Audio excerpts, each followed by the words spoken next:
Talagang pinaglalaruan lang ni Mayweather dito. Talagang ang galaw-galaw, tinatawanan lang.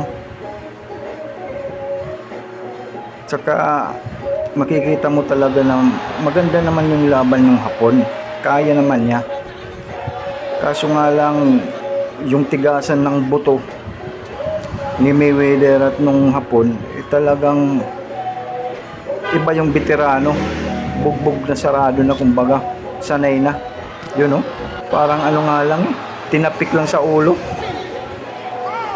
tumba ka agad yung Hapon.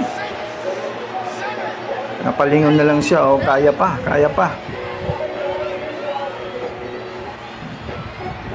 Yun talagang kaya naman yung umilag.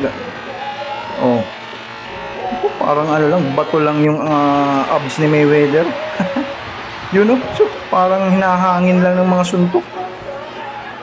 Parang papel lang yung Hapon. Yun grabe naman talaga yung defense ni Mayweather. Yun na talaga, ni-pressure na ni Mayweather yung Hapon. Yun, parang uppercut na ata dito. Yun, uppercut ata yun. Sa ulo. Pangalawang na, tumba. Sinasayawan lang. Kaya pa pangalawang laban, pangalawang tumba. Yan parang lang. Hinahangin-hanginan lang ng suntok. Yun, nakipag-anuhan na sa bayan, nakipagsabayan na. Talagang wala siya, inabsorb lang ni Mayweather yung suntok.